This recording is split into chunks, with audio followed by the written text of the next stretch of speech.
చంద్రబాబు అడ్డంగా దొరికిపోయారు. మాజీ మంత్రి రోజా తిరుపతి లడ్డు వ్యవహారంలో సుప్రీంకోర్టు ప్రశ్నలతో సీఎం చంద్రబాబు అడ్డంగా దొరికిపోయారని మాజీ మంత్రి రోజా అన్నారు. సీఎం స్థాయిలో ఉండి సాక్ష్యాధారం లేకుండా బాబు మాట్లాడారని మండిపడ్డారు.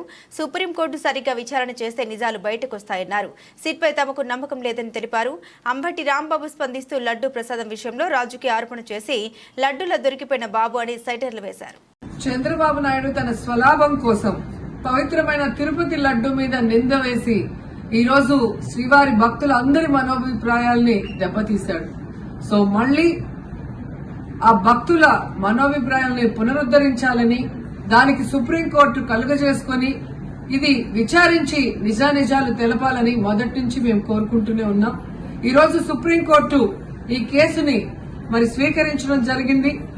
ఈ కేసులో సుప్రీంకోర్టు కనుక కరెక్ట్ గా విచారిస్తే చంద్రబాబు నాయుడు అన్కో చేసిన అబద్దాలు ఖచ్చితంగా బయటకు వస్తాయి.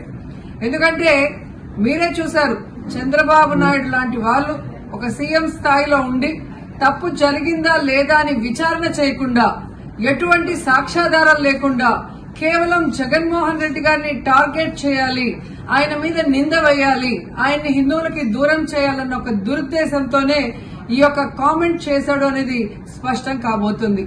ఎందుకంటే ఈ రోజు సుప్రీంకోర్టు ఈ కేసు తీసుకునేంత వరకు, ఆ డేట్ అనౌన్స్ చేసేంత వరకు సిట్ వేయనే లేదు. అంటే ఉన్నత స్థాయి విచారణ ఎక్కొట్టాలి, ఉన్నత స్థాయి విచారణ జరిగితే తాను చెప్పిన అబద్దం బయటపడుతుందన్న భయంతో సిట్ ని హడావిడిగా ఏర్పాటు చేయడం మనం అందరం కూడా గమనించాలి. మొదటి నుంచి మాకు సిట్ మీద ఎందుకు నమ్మకం లేదు అంటే, తన పరిధిలో ఉన్న సిట్ ని చంద్రబాబు నాయుడు వేస్తే ఆల్రెడీ తను ఒక జడ్జిమెంట్ ఇచ్చేశాడు కాబట్టి దానికి లోబడే అధికారులు అబద్దాలు మాట్లాడతారు, నిజాలు చెప్పరు. ఎందుకంటే ఈరోజు సిట్ లో వేసిన అధికారి అడిషనల్ డీజీ, ఆయన కన్నా పెద్ద ర్యాంక్ లో ఉన్న టీటీడీ ఈఓ, ఐఏఎస్ ఆఫీసరు మొదట మాట్లాడిన స్టేట్మెంట్ కి చంద్రబాబు నాయుడు గారు అబద్దం చెప్పిన స్టేట్మెంట్ తర్వాత మాట్లాడిన దానికి తేడా చూస్తేనే ఈ సిట్ అనేది సిట్ అండ్ స్టాండ్ కి తప్ప దేనికి పనికిరాదనేది అర్థమైంది.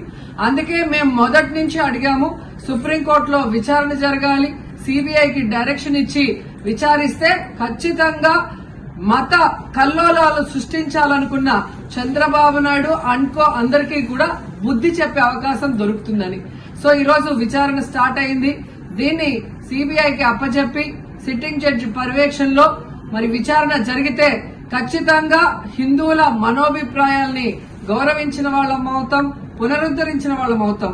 లేకపోతే చంద్రబాబు నాయుడు వేసిన ఈ నింద పవిత్రమైన లడ్డూని తినాలా వద్దా, దీంట్లో కలిసిందా లేదా అన్న అనుమానంతోనే భక్తులందరూ కూడా ఈరోజు లడ్డూ తినకుండా వెళ్లిపోతుంటే ఒక తిరుపతి అమ్మాయిగా చాలా బాధేస్తుంది.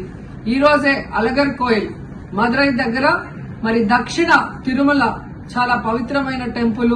ఇక్కడ భగవంతుడిని కోరుకున్నాను, ఖచ్చితంగా సుప్రీంకోర్టు ఇన్వాల్వ్ అయి ఈ కేసును విచారించాలి. తప్పు చేసిన వాళ్ళని, అలాగే అంటే తప్పుడు స్టేట్మెంట్ ఇచ్చిన వాళ్ళందరూ ఎంత పెద్ద పొజిషన్ లో ఉన్నా కూడా వాళ్ళని శిక్షించాలి అని భగవంతుడిని కోరుకున్నాను, సుప్రీంకోర్టుని కోరుకుంటున్నాను.